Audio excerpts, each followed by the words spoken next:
Hello and welcome to the podcast series sponsored by Aster Hospitals.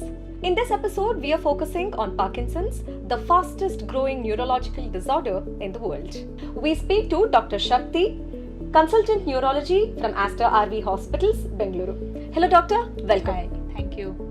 Doctor, what is Parkinson's in simple language? Parkinson's is an adult onset, progressive neurodegenerative disorder.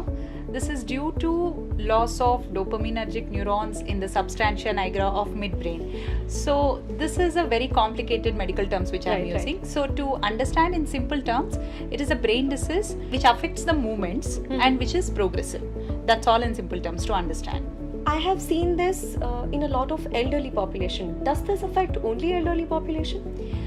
Parkinson's is disease of elderly, of course. So it is generally seen in the patients above the age of 65. Almost 1% of the patient groups above the age of 65 is affected by Parkinson's disease.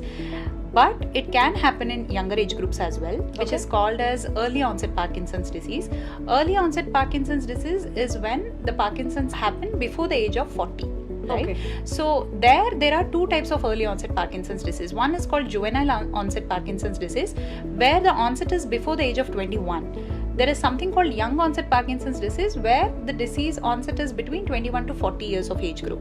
So most of the causes in these type of Parkinson's, the young onset ones, are genetic causes. That is, there will be a family history in the patients and there will be a different kind of progression and other kind of symptoms, like dystonia is predominant symptom in these kind of genetic Parkinson's disease. How does one take care of themselves in their early 30s or 40s so that they don't get this once they get old, in spite of knowing that it's part of their family history? See, the thing is, Parkinson's disease doesn't have an exact cause. It is an idiopathic. That is why we call it idiopathic Parkinson's disease. So when we don't know the cause, we don't know how to prevent it. So it is something like that. So if it is a genetic cause, only thing is to identify the symptoms early so that they get treated early and they lead a comfortable and normal life. But if the patient's symptoms are recognized late and sometimes there are so many treatable causes as well, especially in young onset Parkinson's, there are so many treatable causes because there are two terminologies. One is this Parkinson's disease where the cause is not known, and there is something called Parkinsonism or a secondary Parkinson's disease where we have certain causes which are treatable. That is seen in younger population especially. So for example, drug-induced Parkinson's. So they are taking certain drugs for some other problem. Say for example, psychiatric medicines or some strong antacids. They will have symptoms such as Parkinson's symptoms, but it is not actual Parkinson's disease. It is just the drug-induced. So the drug has caused the symptoms like Parkinson's. So you have to treat that. Once that drug which is causing this is taken off, and you are giving some medicines to relieve the symptoms of Parkinson's disease, the patient will be completely fine. So it's completely reversible thing. So in the same way, there is something called a vascular thing where there is blood supply to that particular part of the brain where these dopaminergic neurons are there, from where the dopamine is secreting. Generally in Parkinson's there is depletion of dopamine. So that area, the blood circulation is disrupted. So you restore the blood circulation, you give medicines to improve the blood circulation, if at all it is because of blood circulation issues. That is one cause. Another cause, if it is because of some infection, if there is a tumor sitting there, all these things are treatable. So in young patients, we have to rule out all the treatable causes of these Parkinsonian symptoms. Once you treat them, they are okay. So you spoke about symptoms. Correct. And there is no exact reason as to why this comes. So then what are the kind of symptoms that one should look out for? The cardinal symptoms of Parkinson's we call. That means the defining symptoms of Parkinson's. There are 4 cardinal symptoms. So one is slowness of activities. The patient becomes slow. Many times this is not recognized because it is an old age disease, and many people think that it is just a normal aging process. So beyond 65 people, if they become slow, we may think that the patient is aging, the patient is old, that's why he is becoming slow. So many times they fail to recognize this bradykinesia, that is the slowness of activities. So that is one symptom. Another symptom is tremors. The tremors is one where the patients actually come to us. Once there is tremors, they recognize that there's something really wrong. Tremors in Parkinson is classically during rest. When the patient is at rest, when the patient has kept his limb at rest, they start having this we call classical pill rolling kind of tremors. Means the index finger and the thumb, they start trembling in a way that they are rolling a pill in between these two fingers. So that is a classical pill rolling tremors which we see in Parkinson's. It is seen only in Parkinson's. Unlike other tremors which is more on activity, in Parkinson's the tremor is more at rest and the patient is just sitting, not doing any activities. So that is another symptom. So one is bradykinesia, second one is tremor. The third one is what we call postural instability, that is balance issues. When the patient gets up, he loses balance, and when the patient is walking, he has some balance issues. Balancing himself or herself is a problem, right? So, but this balancing issues comes late in the course of the disease. Okay, so that is one thing. And the fourth symptom is rigidity, we call, that is stiffness of limbs. Many times patient may not recognize the stiffness. Only on examination, when the patient comes to us on examination, we see this stiffness. That is what we call rigidity. We call it classical cogwheel rigidity. Okay. You spoke a lot about symptoms. So what I understand from our conversation, doctor, is that we don't know the cause, but we can treat the symptoms. Treatment options? Yeah. So the treatment options, there are certain medications to treat these Parkinson's disease.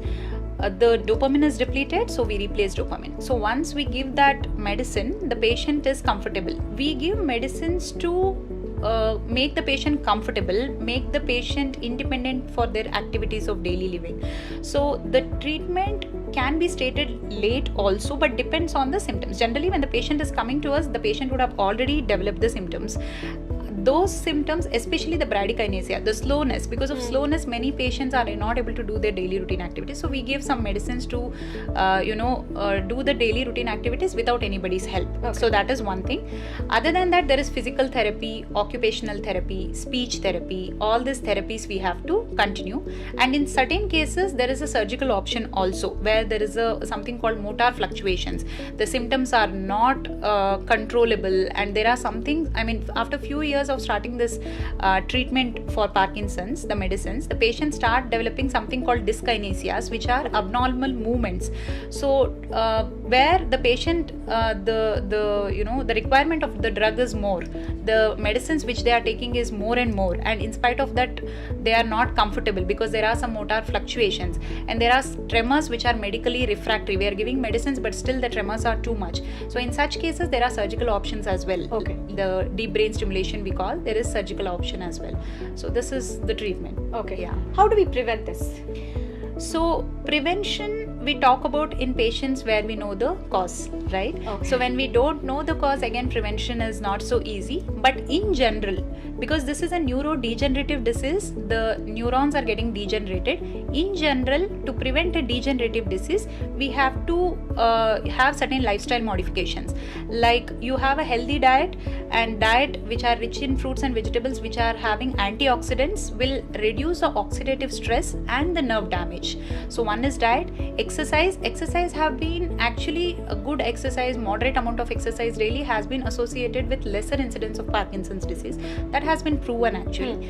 And other avoidance of certain toxins like exposure to pesticides or insecticides or exposure to certain strong metals like manganese have been associated with Parkinson's disease. So that has to be avoided. Okay. Good quality sleep, adequate sleep, that can also prevent oxidative stress and neurodegeneration. So that is how, these are the just modifications, lifestyle modifications which may prevent, right? Can this be fatal, doctor?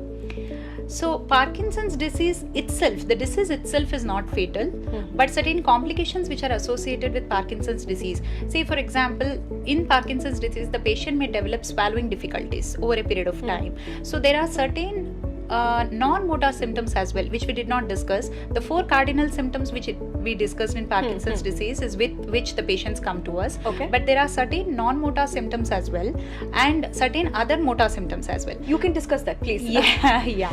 So certain symptoms like what we call prodromal symptoms in Parkinson's disease, where there will be much before the onset of these Parkinson's disease, patients can have certain symptoms like hyposmia we call, that is decreased sense of smell, constipation that may be there for a long time for the patient. Another one is sleep disturbances like vocalizing, kicking or punching during sleep, or there could be some insomnias, or the patient can have certain behavioral disturbances, that is mood disturbances. Mood disturbances are not prodromal. Generally after the onset of Parkinson's disease, the patient gets mood disturbances such as depression, anxiety, loss of motivation, loss of emotional expressions. And other motor manifestations associated are, one is mask-like face. When you see the patient's face in Parkinson's, it looks like there is no expression at all, what we call expressionless face. There could be reduced blinking, the blinking is less. There could be difficulty speaking, where there will be soft voice, what we call hypophonia, we call hypokinetic dysarthria. The patient's voice is monotonous, so there are speech difficulties, there is difficulty swallowing, they can't swallow normally, that is what we call dysphagia. Their handwriting may change, the handwriting can become smaller, which we call micrographia. So all this other symptoms we see in Parkinson's disease. So these symptoms, why I spoke about this is that pneumonia, when I was talking about in patients with Parkinson's, because of the dysphagia, they won't be able to swallow normally, so they will have aspirations. So when they aspirate, they can develop pneumonia, and that could be fatal. Okay. So that is one thing. Another thing is they can't balance themselves, they can fall, and the falls could be fatal sometimes. And because of the reduced mobility, they are bed bound, they are prone to develop bed sores, they can develop urinary tract infections, that is because they are on catheters, and these things, indirectly these things can be the cause of death. But Parkinson's itself doesn't cause death, it is not fatal. Alright. Doctor, before we wind up the show, I would like to ask you, what would you like to tell, or any tips that you would like to give caregivers specifically who take care of people who are dealing with Parkinson's? So what we would like to tell the caregivers is that one is this, like I said, the swallowing part, they have to take care that there would be aspiration. So when they are giving feeds to the patients, small feeds and small sips, and when the patient is taking the feeds, the patient shouldn't cough. All these things they have to see so that the pneumonia can be prevented. They have to give a good catheter care, they have to give good physio, keep changing the position of the patient. These are all in the advanced cases, because in the earlier stages, the Parkinson's, most of the patients are independent for their activities of daily living. Once we give proper medicines based on their symptoms, they are most of the time independent of their activities of daily living. So once they are in the advanced stages, they need a caregiver all the time, and because the stiffness is too much, it may not be responding to the medicines. That time they have to keep changing the positions, prevent bed sores, take care of the catheter, take care of their feeding, and otherwise most of the time the memory is good, they know everything. In Parkinson's, the dementia is generally it is generally at very advanced stages, and the dementia is not so predominant like in other. Parkinson's disease dementia is not very predominant, because Parkinson is primarily a movement disorder. It is mainly because the movements are affected more, not the cognition is generally preserved till late. So you can just engage them, you can give them occupational therapy, good physical therapy, speech therapy. So this is a message to the caregivers. Thank you, doctor, for sharing a lot of information. Thank you so much for coming. Thank you.